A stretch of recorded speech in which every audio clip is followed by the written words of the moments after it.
సావిత్రిబాయి ఆశయాల సాధనకు ప్రభుత్వం కట్టుబడి ఉందని శేర్లింగంపల్లి కార్పొరేటర్ గ్రాగం నాగేందర్ యాదవ్ అన్నారు. శేర్లింగంపల్లి డివిజన్ లోగల సురభి కాలనీ ఎంపీపీఎస్ పాఠశాలలో సామాజిక ఉద్యమకారిణి సావిత్రిబాయి పూలే జయంతిని పురస్కరించుకుని మహిళా ఉపాధ్యాయ దినోత్సవాన్ని మదర్ సేవా సమితి ట్రస్ట్ చైర్మన్ బద్దం కొండలరెడ్డి ఆధ్వర్యంలో ఏర్పాటు చేసిన కార్యక్రమానికి కార్పొరేటర్ రాగం నాగేందర్ యాదవ్ ముఖ్య అతిథిగా పాల్గొన్నారు. ఈ సందర్భంగా ఎంపీపీఎస్ పాఠశాల మహిళా ఉపాధ్యాయురాలకు కార్పొరేటర్ శాలువా కప్పి పూలమాల వేసి ఘనంగా సత్కరించారు. సీఎం ముఖ్యమంత్రి రేవంత్ రెడ్డి ప్రభుత్వం కట్టుబడి ఉందని కార్పొరేటర్ పేర్కొన్నారు. భారతీయ సమాజంలో గొప్ప మార్పులకు సావిత్రిబాయి పూలే పునాది వేశారని, మహిళా విద్యకు ప్రాధాన్యత కల్పించారని, అణిచివేతకు గురైన వర్గాలకు న్యాయం అందించేందుకు జీవితాన్ని అర్పించారని కొనియాడారు.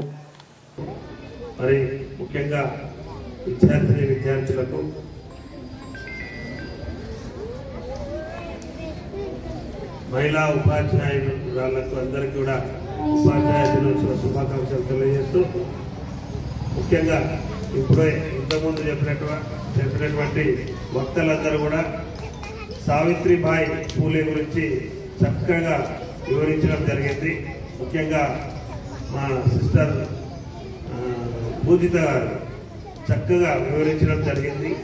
అలాగే మరి ఉపాధ్యాయులు ముగ్గురు కూడా చక్కగా వివరించడం జరిగింది.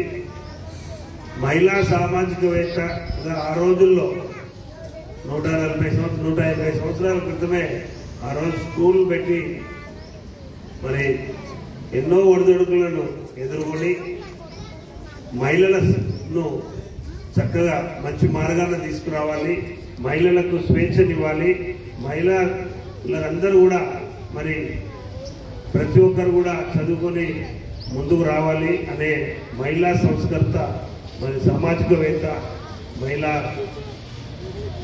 మహిళల గురించి పోరాడినటువంటి మహోన్నతమైనటువంటి వ్యక్తి మన అమ్మ సావిత్రిబాయి పూలే జన్మదినాన్ని పురస్కరించుకొని మరి ఈరోజు ప్రభుత్వం వారు చేపట్టినటువంటి కార్యక్రమం ఏదైతుందో రేవంత్ రెడ్డి గారు అన్ని ఆలోచన చేసి మరి ఈరోజు మహిళా ఉపాధ్యాయ దినోత్సవాన్ని ప్రకటించడం హర్షదాయకమని చెప్పి సందర్భంగా తెలియజేస్తూ, మరి మహిళలందరూ కూడా మీరందరూ కూడా రాబోయే తరాలకు ఇప్పుడు ఉన్నటువంటి మహిళా ఉపాధ్యాయులు రాబోయే తరాలకు మరి ఎన్నో రకాలుగా మార్గదర్శకాలు ఇవ్వాలని, పిల్లలందరినీ కూడా తీర్చిదిద్దాలని, మంచి ఉత్తమమైనటువంటి స్థితికి వాళ్ళను ఎదిగించడానికే మీరు దోహదపడాలని కాంక్షిస్తూ మరి ఈ కార్యక్రమాన్ని నిర్వహిస్తున్నటువంటి నిర్వాహకులందరికీ మరొక మారు కృతజ్ఞతలు తెలియజేస్తూ మరొక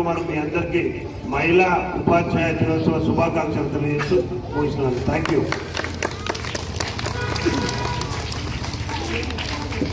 పుట్టినరోజు జై సావిత్రిబాయి, జై సావిత్రిబాయి, జై సావిత్రిబాయి. సైలెంట్ గా ఉండాలి. సార్ వాళ్ళు పెద్దసార్ వాళ్ళు ఇక్కడ సైలెంట్ ఉండాలి. మా సావిత్రిబాయి జయంతి వేడుకలకు విచ్చేసినటువంటి ముఖ్య అతిథి స్థానిక కార్పొరేటర్, ఈ పాఠశాలని దత్తత తీసుకున్నటువంటి పెద్దన్న రాగం నాగేందర్ యాదవ్ అన్న గారికి, అట్లాగే కట్టించింది పూర్తిగా కర్మ క్రియ అన్ని కూడా నాగేంద్రాన్ని కట్టించి ఇక్కడ ఇంతమంది పిల్లలకి విద్యాబుద్ధులు అందిస్తున్నందుకు నాకు ఇవాళ నాగేంద్రంలో మహాత్మా జ్యోతిరావు పూలే వారసులు కనిపిస్తా ఉన్నాడు.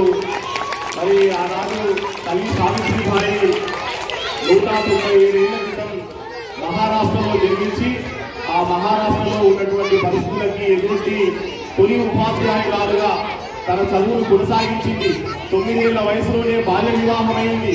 అయినా సరే జ్యోతిరావు పూలే ఆమెను చదివించకుండా వదిలిపెట్టలేదు. చదివించి ఆమెను ఒక టీచర్ని చేసేడు. ఆ టీచరే ఇవాళ మనకు సావిత్రిబాయి పూలేగా మనందరికీ చదువు నేర్పినటువంటి తల్లి. కాబట్టి ఆ చదువుల తల్లి యొక్క వారసత్వాన్ని అందిపుచ్చుకొని ఇవాళ ఆడపిల్లల్ని పెద్ద మొత్తంలో మనం చదివిస్తున్నామంటే అందుకు కారణం సావిత్రిబాయి పూలే అనేటటువంటి విషయాన్ని మనం మర్చిపోరాదు. ఒకనాడు ఆడపిల్లలకి చదువు లేనటువంటి రోజు నుండి ఇవాళ ఆడపిల్లల్ని చదివించుకునేటటువంటి స్థాయికి మనం ఎదిగినామంటే ఆనాడు పూలే తప్పులు చేసినటువంటి సేవ అనేది మనం గుర్తుపెట్టుకోవాలి. మరి సావిత్రిబాయి పూలే ఆనాడు ఉన్నటువంటి అనేక మూఢనమ్మకాలకు వ్యతిరేకంగా పోరాడినటువంటి వీర వనిత, వీరోధాతురాలు. ఆమె ఆనాడు శిరోమూలనాలు చేయకుండా అట్లాగే మూఢనమ్మకాలకు వ్యతిరేకంగా పనిచేసి అనేక మందిని దత్తత తీసుకున్నది. ముఖ్యంగా ఆ రోజు వచ్చినటువంటి దుర్భర కరువుకు వ్యతిరేకంగా 2000 మంది ఇట్లాంటి పిల్లలకి అన్నదానం చేసినటువంటి మహాతల్లి సావిత్రిబాయి పూలే అనేటువంటి విషయాన్ని కూడా మనం గుర్తుపెట్టుకోవాలి. మరి నేను ఒక రచయితగా ఇక్కడికి రావడం జరిగింది.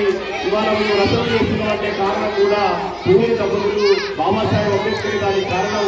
మరి ఆనాడు సావిత్రిబాయి పూలే కూడా కావ్య పూలే వంటి రచనలు ఎన్నో చేసి ఈ సమాజాన్ని ఆలోచింపజేసింది. అంటే మనం సావిత్రిబాయి పూలేలో 3 కోణాలు ఉన్నాయి. ఒకటి విద్యా వ్యాప్తి కోసం ఆమె జీవితాన్ని అంకితం చేసింది. 2 మూఢనమ్మకాలకు వ్యతిరేకంగా పోరాడింది. 3 రచనలు చేసి సమాజాన్ని మేల్కొల్పింది. కాబట్టి ఆమె మనం శ్రీరత్న శిఖరా అని చెప్పేసి అనుకోవచ్చు. ఆ మహాతల్లి జన్మదిన సందర్భంగా ఈ రోజు మహిళల్ని సన్మానించుకోవడానికి ఒక మంచి కార్యక్రమాన్ని ఏర్పాటు చేసినందుకు పెద్దలందరికీ కూడా పేరు పేరున ధన్యవాదాలు. నన్ను ఇక్కడికి ఆహ్వానించినటువంటి ఆత్మీయ మిత్రులు ప్రసాదాలకి మరీ ప్రత్యేకమైన ధన్యవాదాలు. తాను ఎంతో బిజీగా ఉన్నా సరే ఈ కార్యక్రమం కోసం విచ్చేసినటువంటి స్థానిక కార్పొరేటర్ అన్న రాగం నాగేంద్ర యాదవ్ అన్న గారికి నా కోసం ఆగినందుకు వారికి ప్రత్యేకమైనటువంటి ధన్యవాదాలు తెలియజేస్తూ ఈ కార్యక్రమంలో పాల్గొన్న మా నరసింహన్న, తుకారాం గారు, మిగిలిన పెద్దలందరికీ, స్థానికులందరికీ కూడా, ఉపాధ్యాయులకి, ముఖ్యంగా ఇవాళ సన్మానాలు పొందిన అక్క చెల్లెలందరికీ కూడా మేడమ్స్ అందరికీ గట్టిగా చప్పట్లు కొడదాం.